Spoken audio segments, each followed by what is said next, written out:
Islamic revolutionary guards core, సింపుల్గా షార్ట్కట్లో చెప్పాలంటే ఐఆర్జీసీ, ఇరాన్లోనే most powerful unit. Ayatollah Ali Khamenei స్వయంగా ఏర్పాటు చేస్తున్న యూనిట్. అందుకే ఈ యుద్ధాన్ని ఐఆర్జీసీ పర్సనల్గా తీసుకుంది. అమెరికా అంతు చూడమే తమ లక్ష్యమని బిష్ముంచు కూర్చుంది. అలాంటి డేంజరస్ యూనిట్ చేతికి ఎంటర్ ఇరాన్ పవర్స్ చిక్కితే ఇరాన్ అధికార పగ్గాలు ఇప్పుడు ఆ డెడ్లీ యూనిటీ చేతిలోనే ఉన్నాయన్న వార్తలు పశ్చిమాసియాలో ప్రకంపనలు పుట్టిస్తున్నాయి. ఇరాన్ ప్రస్తుత సుప్రీం లీడర్ ఆదేశాలను ఐఆర్జీసీ ఫాలో కావడం లేదన్న నివేదికలు వరల్డ్ పాలిటిక్స్లో టెర్రర్ పుట్టిస్తున్నాయి. ఎందుకంటే ఈ deadly group target America, Israel మాత్రమే కాదు, గల్ఫ్ దేశాలు కూడా. ఇంతకు భీకర యుద్ధం వేళ టెహ్రాన్లో జరిగిన మార్పులేంటి? ఆ మార్పులు ఈ యుద్ధాన్ని ఎలాంటి విధ్వంసకర మలుపు తిప్పబోతున్నాయి? Let's watch.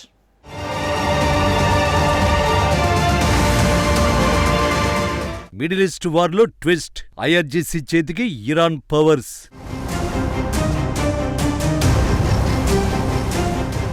Target clear, America gulf దేశాల్లో విధ్వంసానికి స్కెచ్.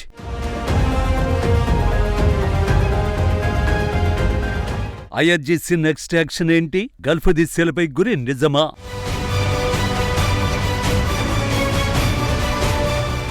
అమెరికా, ఇజ్రాయెల్, ఇరాన్ మధ్య జరుగుతున్న యుద్ధం ముగియాలంటే ఏం చేయాలి? ఈ ప్రశ్నకు రెండు సమాధానాలున్నాయి. మొదటిది ప్రభుత్వాల మధ్య చర్చలు, రెండోది యుద్ధంలో ఎవరో ఒకరి ఓటమి. రెండోది జరగడం అంత తేలికైతే కాదు. ఆల్రెడీ జరుగుతున్న ఉక్రెయిన్ రష్యా వార్ చూస్తే ఈ విషయం అర్థమైపోతుంది. 4 ఏళ్లకు పైగా సాగుతున్న ఈ యుద్ధం ఎప్పుడు ముగుస్తుందో, అసలు ముగుస్తుందో లేదో చెప్పలేని పరిస్థితి. మిడిల్ ఈస్ట్ యుద్ధంలోనూ అదే జరగచ్చు. కాబట్టి ఈ యుద్ధం ముగించాలంటే ప్రభుత్వాల మధ్య చర్చలు ఒక్కటే ఆప్షన్. కానీ ఆ ప్రభుత్వానికి అధికారం లేకపోతే, ప్రతీకారంతో రగిలిపోతున్న సైనిక దళం చేతికి నిర్ణయాధికారాలు వస్తే, ఇప్పుడు ఇరాన్లో అదే జరిగిందని నివేదికలు చెబుతున్నాయి. ఇరాన్ దివంగత supreme leader Ayatollah Ali Khamenei ఏర్పాటు చేసిన powerful military unit Islamic revolutionary guards core చేతికి ఇరాన్ అధికారం చిక్కిందనేది ఆ నివేదికల సారాంశం.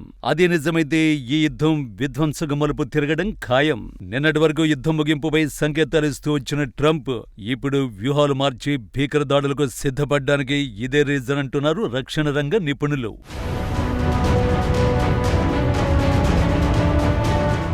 ఇరాన్ అధికార మార్పులపై నివేదికల్లో ఏముందన్న విషయానికి వస్తే, ఇస్లామిక్ రెవల్యూషనరీ గార్డ్స్ కోర్ అక్కడి పాలనా వ్యవహారాలపై పూర్తిగా పట్టు బిగించినట్టు ఆ నివేదికలు చెబుతున్నాయి. ఆ దేశ అధ్యక్షుడు మసూద్ పెజెష్కియాన్ నామమాత్రంగా మారినట్లు సమాచారం. సుప్రీం లీడర్ చుట్టూ భద్రతా వలయాన్ని ఏర్పాటు చేసి ఐఆర్జీసీ అధ్యక్షుడు చేపట్టే నియామకాలు, నిర్ణయాలపై నిషేధాన్ని విధించినట్లు ఇరాన్ ఇంటర్నేషనల్ కథనం పేర్కొంది. కార్యనిర్వాహక అధికారాల నుంచి అధ్యక్షుడిని పూర్తిగా పక్కన పెట్టేసినట్టు తెలిపింది. ఇరాన్ అధ్యక్షుడు పెజెష్కియాన్ కొత్త నిఘా మంత్రిని నియమించే అంశంలో ఐఆర్జీసీ చీఫ్ కమాండర్ అహ్మద్ వాహిదీ జోక్యం చేసుకున్నారట.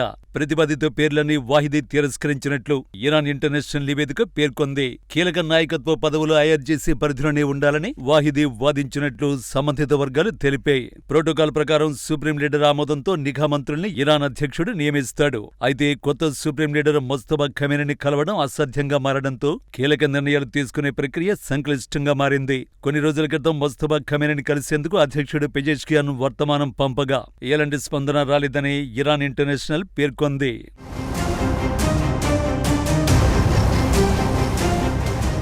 మరోవైపు ఫిబ్రవరి 28న అమెరికా, ఇజ్రాయెల్ జరిపిన సంయుక్త దాడుల్లో Iran supreme leader Ayatollah Khamenei మరణం తర్వాత కొత్త సుప్రీం లీడర్గా బాధ్యతలు చేపట్టిన ముస్తఫా ఒక్కసారి కూడా బహిరంగంగా కనిపించలేదు. కేవలం రాతపూర్వక ప్రకటనలు మాత్రమే విడుదల చేశాడు.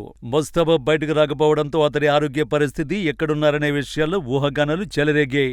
వైమానిక దాడిలో గాయపడిన ముస్తఫా కోలుకుంటున్నారని ఇరాన్ అధికారిక ఛానల్, కొందరు అధికారులు సంకేతాలిచ్చారు. కేంద్ర నిర్ణయాధికార వ్యవస్థపై నియంత్రణ కలిగిన సీనియర్ ఐఆర్జీసీ అధికారుల బృందం సుప్రీం లీడర్ కార్యాలయంతో టచ్లో ఉన్నట్లు సమాచారం. ఏ కీలక సమాచారం ముస్తఫాకు చేరే పరిస్థితి లేకపోవడంతో ప్రభుత్వ వ్యవహారాలపై ఐఆర్జీసీ పట్టు బిగించినట్లు ఇరాన్ ఇంటర్నేషనల్ కథనం పేర్కొంది. ఇక సుప్రీం లీడర్గా ముస్తఫాని వ్యతిరేకిస్తున్న సీనియర్ భద్రతా అధికారి అలీ అస్గర్ హెజేజీని తొలగించేందుకు ఆయన సహచరులు కొందరు ప్రయత్నించినట్లుగా వార్తలొచ్చాయి. ఖమేనీ సన్నిహిత వర్గంలోనూ అంతర్గత కలహాలు ఉన్నట్లు మీడియా కథనాలు పేర్కొన్నాయి. యుద్ధం మొదలైన మొదటి వారంలో హెజేజీపై దాడి చేసినట్లు ఇజ్రాయెల్ మీడియా తెలిపింది. ఆ దాడి నుంచి ఆయన తప్పించుకున్నట్లు ఇరాన్ ఇంటర్నేషనల్ కథనం పేర్కొంది. ఇవన్నీ చూస్తుంటే ఈ యుద్ధంలో నిర్ణయాధికారం ప్రభుత్వం చేతిలో లేదని అర్థమైపోతోంది. యుద్ధ నిర్ణయాలన్నీ ఐఆర్జీసీ తీసుకుంటుందని స్పష్టమవుతోంది.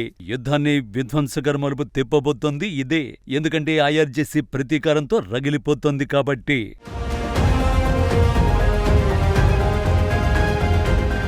కేవలం దేశ రక్షణే కాకుండా ఇస్లామిక్ విప్లవం ఆశయాలను కాపాడడం ఐఆర్జేసీ ప్రధాన బాధ్యత. గెరిల్లా వార్ఫేర్ లో ఈ గ్రూప్ కు తిరుగులేదు. ఎదుటి దేశం ఎంత బలమైనదైనా చిన్న చిన్న బృందాలుగా విడిపోయి క్షిపణి దాడులు, డ్రోన్ దాడులతో శత్రువును దెబ్బతీయడం ఈ గ్రూప్ కు వెనతో పెట్టిన విద్య. లెబనాన్లోని హెజ్బుల్లా, యెమెన్లోని హౌతీ వంటి గ్రూపుల్ని సమన్వయం చేస్తూ యుద్ధాన్ని ఇరాన్ సరిహద్దుల వెలుపలికి తీసుకువెళ్లే అవకాశాలు కూడా ఉన్నాయి. దేశంలోని ఏ ఒక్క ప్రాంతం దెబ్బతిన్నా మిగిలిన భాగాలు స్వతంత్రంగా పోరాడేలా వికేంద్రీకృత సైనిక వ్యవస్థను అమలు చేస్తోంది. అంతేకాదు దేశంలో నిరసనలు తలెత్తకుండా అణిచివేస్తూ పాలనలో పౌర ప్రభుత్వానికి అంటే ప్రస్తుత ప్రెసిడెంట్ పెజెష్కియాన్ వంటి వారికి ఏమాత్రం అవకాశం ఇవ్వకుండా నియంత్రిస్తూ యుద్ధాన్ని విస్తృతం చేస్తోంది. ఇలాంటి గ్రూప్ చేతికి ఫుల్ పవర్స్ వస్తే ఫలితం ఎవరి ఊహకు అందని రీతిలో ఉంటుంది. ఎందుకంటే ఐఆర్జేసీ అసలు లక్ష్యం కేవలం అమెరికా, ఇజ్రాయెల్ కాదు, ఆ దేశాలకు మద్దతునిస్తున్న గల్ఫ్ దేశాలు కూడా. తాజా అధికార మార్పు అందుకే ఆ దేశాలను సైతం వణికిస్తోంది.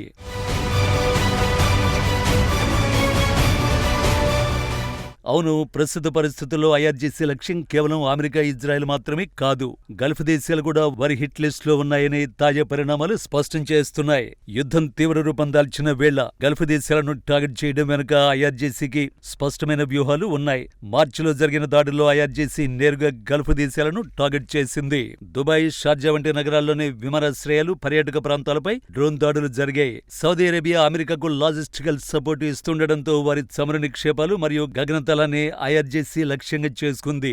కువైట్ విమానాశ్రయం, బహ్రెయిన్లోని కొన్ని కీలక ఫెసిలిటీలపై క్షిపణి దాడులు జరిగాయి. గల్ఫ్ దేశాల్లో ముఖ్యంగా ఖతార్, యుఏఈ, బహ్రెయిన్లో అమెరికాకు చెందిన భారీ సైనిక స్థావరాలు ఉన్నాయి. వీటిపై దాడులు చేయడం ద్వారా అమెరికాను వెనక్కి తగ్గించవచ్చని ఐఆర్జేసీ భావిస్తోంది. ప్రపంచ చమురు సరఫరాలో అత్యంత కీలకమైన హార్ముజ్ జలసంధిని ఐఆర్జేసీ ఇప్పటికే పాక్షికంగా మూసివేసింది. దీనివల్ల గల్ఫ్ దేశాల ఆర్థిక వ్యవస్థ దెబ్బతినడమే కాకుండా ప్రపంచవ్యాప్తంగా చమురు ధరలు మండిపోతున్నాయి.